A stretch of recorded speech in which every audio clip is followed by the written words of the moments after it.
Гласот на Америка на македонски. Преку една деценија вашиот прозорец кон САД. А сега, директно од студиото во Вашингтон. Добро вечер, го гледате ТВ журналот Newsflash на Гласот на Америка на македонски јазик, а јас сум Лилица Китановска. И веднаш на почетокот на емисијава ви го честитаме празникот на народното востание против фашизмот. И овде во САД денес е празник, денот на Колумбо. Со ова ве воедуваме во денешните вести. Двајца американци, Питер Даймонд и Дал Мортенсен и еден британец со кипарско потекло, Кристофер Писаридис, се добитници на Нобеловата награда за економија за 2010-та за објаснувањето за тоа како правилата и политиката влијаат врз невработеноста и платите. Даймонд е експерт за социјално осигурување, кого Барак Обама го номинираше за член на Федералните резерви, кандидатура што допрва треба да мине во Сенатот. 71 годишниот Мортенсен е професор по економија на Универзитетот Нортвестерн во Илиноис, а Писаридис предава во Лондонската школа за економија. Полицијата ја одредила куќен притвор на Лиу Ксија, сопругата на кинескиот дисидент Лиу Ксјаобо, овогодишниот добитник на Нобеловата награда за мир. Ксија преку социјалната мрежа Твитер во неделата соопшти дека не може да го напушти својот дом во Пекинг, откако властите дента и дозволиле да го посети нејзиниот сопруг. Таа додаде дека е прекината и телефонската линија. Кина ја осудува неодамнешната одлука на Нобеловиот комитет, нарекувајќи го добитникот криминалец и ги цензурира информациите за неговата награда и задушува секакви прослави поврзани со неа. Ким Јонг Ун, за кого се верува дека ќе биде следниот лидер на Северна Кореја, синот на актуелниот председател Ким Јонг Ил, во неделата за прв пат официјално се појави во јавноста. За време на одбележувањето на 65 годишнината од постоењето на Работничката партија беше организирана, како што се опишува, најголемата воена парада во историјата на оваа комунистичка земја. Уставниот суд на САД изминатава недела започна нова сесија, одбележувајќи ја 75 годишнината на највисокиот суд во Вашингтон. Судот е составен од 9 судии, секој назначен од председателот, а потврден од Американскиот сенат. Правните стручњаци велат дека овој суд го променил профилот изминативе години. Како? Од следниот прилог. Лоциран во срцето на Вашингтон е најмоćниот суд на правда во САД. Всушност, како што вели професорот по право Джефри Розен од Универзитетот Џорџ Вашингтон, овој суд е уникатен меѓу уставните судови во светот. Има голема моќ, а најважното е што има способност да поништи закони усвоени од Конгресот и државните легислатури, доколку судиите веруваат дека е прекрашен американскиот устав. Годинава за прв пат во историјата на САД има 3 судијки во Врховниот суд. Во последниве 5 години 4 нови судии се назначени. Професорот Розен вели дека тоа може да влијае на персоналната динамика меѓу судиите, но вистински ново е што судот сега може повеќе да се смета за партиски. Ова е прв пат сите либерали да се номинирани од демократите и сите 5 конзервативци да се републикански номинации.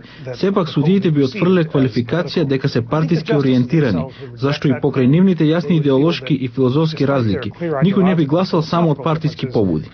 Судот би требало да е имун на партиско влијание. Судиите се именуваат доживотно токму да не донесуваат одлуки под политички притисок. Но имало времења кога судот бил обвинуван за играње политика. Најсвеж пример е со председателските избори во 2000-та, кога судот со 5:4 гласови го стави Буш, а не Гор во Белата куќа. Врховниот суд постојано е тестиран со случаи од висок профил. Најпроминентните инволвираат провизии за слобода на говорот, според првиот амандман на Американскиот устав. Стручњаците очекуваат и социјални прашања да завршат пред Врховниот суд, како здравствената реформа и истополовите бракови.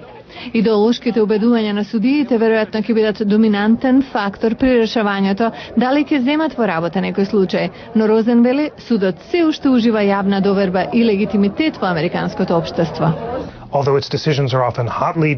Иако одлуките жестоко се дебатирани, постои чувство дека судот решава за работите врз основа на филозофија, а не по партиска линија, и дека нивните одлуки мора да ги почитуваат дури и кога не се согласувате со нив. Една од причините за ваквиот однос кон судот е што судиите мора темелно да објаснат зошто донеле одредена одлука.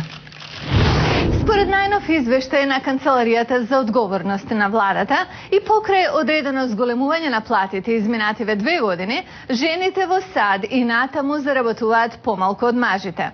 Ова го привлече вниманието на медиумите и законодавците и до Сенатот се очекува да биде представена мерка наречена Акт за фер исплата, со која се заоструваат правните одговорности на работодавците за елиминирање на половата дискриминација.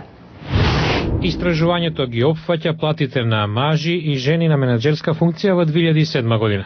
Жените заработиле 81 цент за секој долар што го заработиле мажите.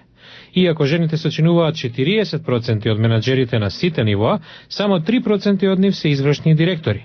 Овие податоци представуваат само мало подобрување споредено со ситуацијата во 2000 година. Во минатото популарно објаснување за нееднаквоста на платите меѓу половите беше дека жените се со помало образование. Меѓутоа минатата година 58% од лицата кои добиле универзитетска диплома или магистерска титула биле жени, а по прв пат биле побрани од мажите во бројот на докторски титули. Конгресменката Керолин Малони вели: